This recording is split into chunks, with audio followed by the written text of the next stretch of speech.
Bonjour, deuxième chronique aujourd'hui de mes retours de préparation de partiel.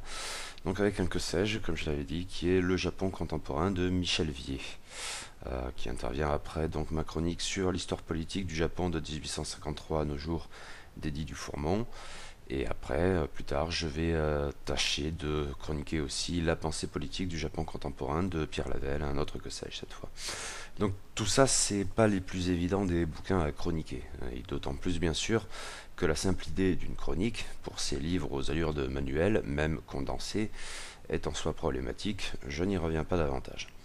Dans le cas présent, il faut y ajouter une difficulté supplémentaire, et c'est le ton quelque peu hermétique employé par Michel Vier, qui ne facilite pas exactement la lecture. Le fond est déjà nécessairement complexe et dense, qui plus est. Une forme lapidaire n'arrange rien à mes affaires, et l'abus des phrases nominales tout particulièrement me pose problème. Mais bien d'autres traits plus ou moins stylistiques, avec des guillemets, pourraient être mentionnés ici, de cet ordre ou d'un autre. Et quand les chiffres s'y mêlent, car l'économie a ici une place notable, tranchant sur l'essai spécifiquement politique d'Eddie Dufourmont, il y a assurément de quoi s'y perdre.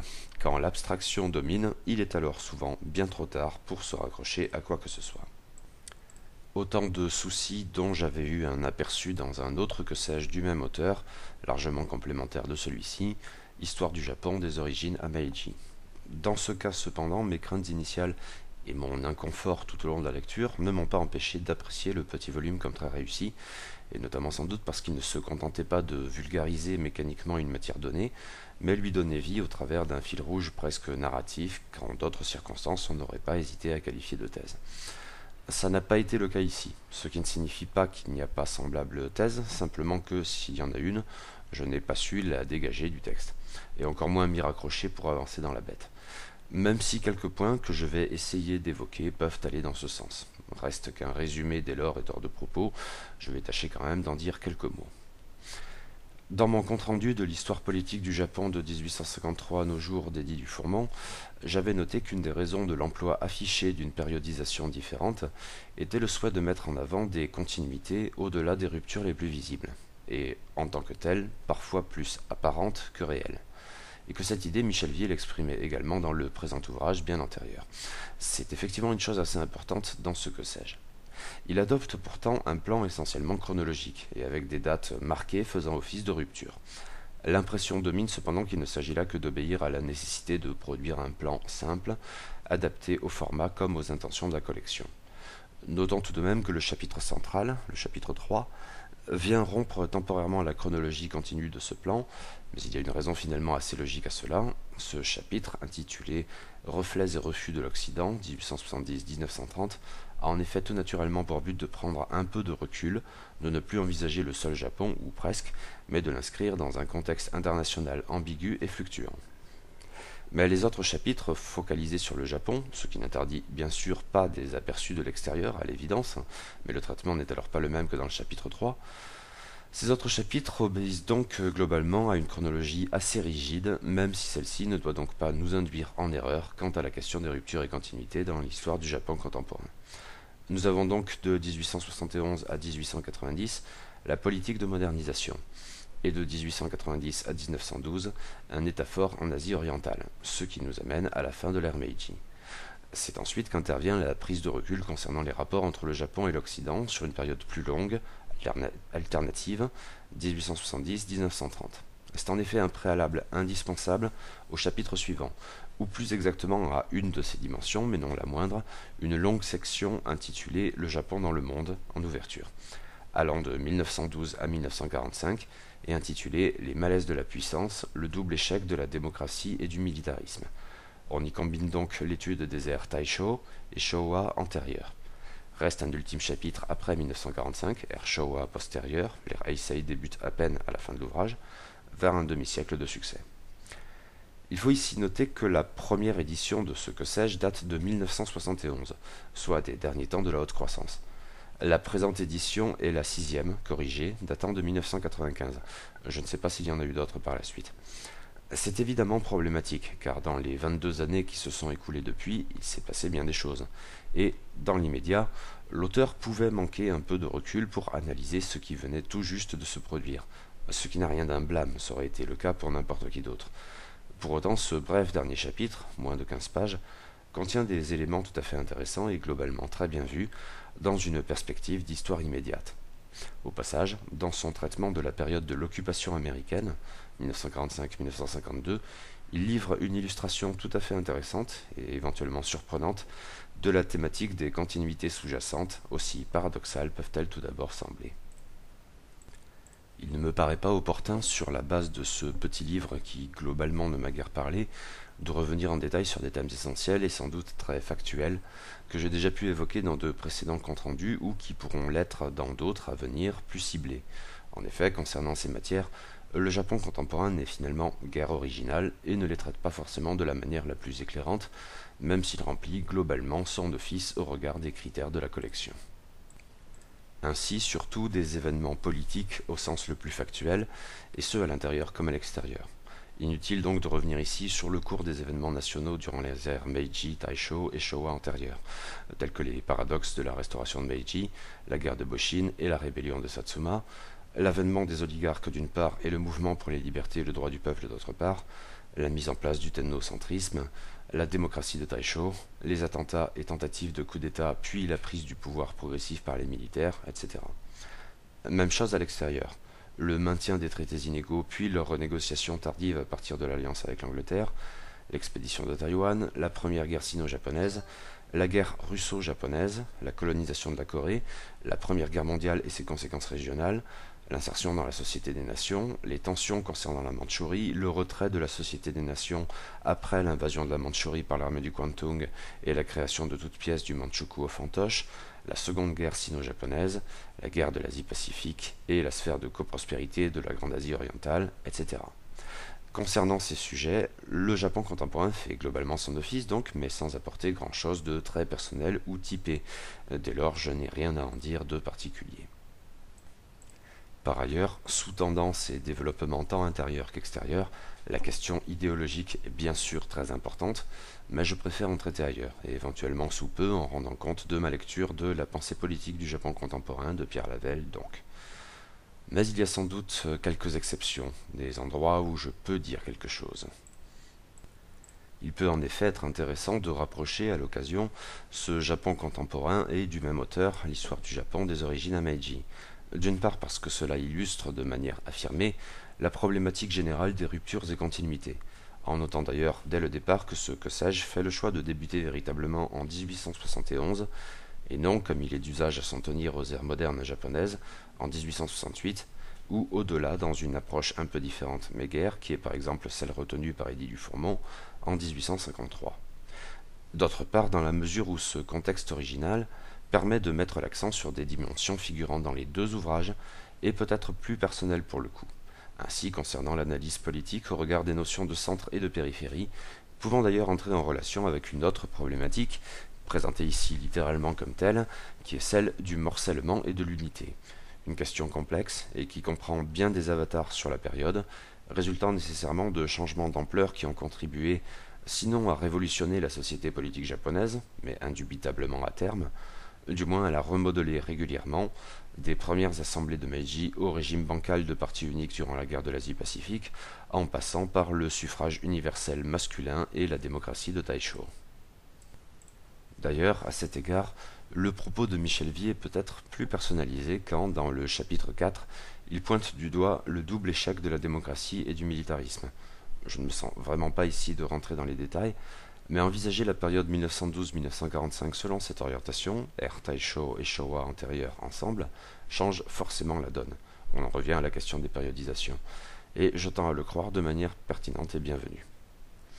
Mais ce que sais-je a donc aussi une dimension économique et sociale qui le distingue comme de juste de l'histoire politique du Japon de 1853 à nos jours.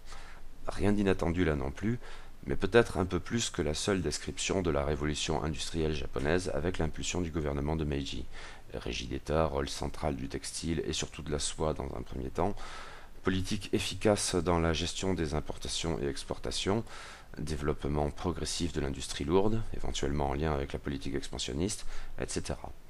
Des données chiffrées assez nombreuses rapportent cette évolution dans ses aspects les plus concrets. Je ne me sens certes pas assez compétent pour m'étendre davantage sur la question, d'autant plus que si je suis convaincu de la pertinence de cette approche, et même de son caractère primordial, je dois avouer que cela ne me passionne guère à titre personnel. Mais le questionnement social, lié comme de juste au développement économique, de manière très marquée quand on aborde par exemple l'économie duelle, dans le prolongement de l'analyse économique de la part longtemps majoritaire encore du secteur primaire, me parle bien davantage, et ce d'autant qu'on distingue ça et là des traits notables, mais sensibles surtout sur un temps long, plus propice à l'abstraction peut-être, en s'éloignant quelque peu de la seule énumération des faits, mais que je suppose au moins aussi instructif et parfois même davantage. Ainsi court sur l'ensemble de l'ouvrage la question de la mobilité sociale. Elle s'oppose frontalement tout d'abord à la rigidité affichée du système de caste d'Edo, même si l'ère Edo pouvait en fait connaître une forme de mobilité sociale, mais plutôt d'essence générationnelle, jeu des castes oblige. L'ouverture au monde depuis la restauration de Meiji change drastiquement les classifications sociales, et parfois donc de manière presque paradoxale, en font ainsi les frais les samouraïs, désormais des anachronismes, et jusque parmi les daimyo. L'aristocratie de Meiji est peu ou prou créée du jour au lendemain, ou en tout cas bien différente de celle des bushi. Ces gens-là, même initiateurs, ou du moins partie prenante de cette transformation sociale d'ailleurs. On sait notamment le rôle des samouraïs de rang inférieur dans ces affaires, passant par une alliance avec une classe marchande pré-capitaliste, qui profitera, elle, des bouleversements de Meiji pour asseoir son pouvoir, désormais plus qu'économique, et ce de plus en plus en tant désormais que classe capitaliste au plein sens du terme, sans même s'arrêter au seul cas spécifique des Aibatsu, tels que Mitsui, Mitsubishi, etc., nés en fait durant l'ère Edo. Nombre de samouraïs tendront en fait à intégrer cette nouvelle classe capitaliste. À l'autre bout du spectre, ou pas tout à fait, car il y aurait bien des choses à dire sur les burakumin, etc., longtemps laissés de côté dans l'évolution globale du Japon et faisant toujours les frais de vieilles discriminations, les classes inférieures changent également, et sans forcément y gagner grand-chose.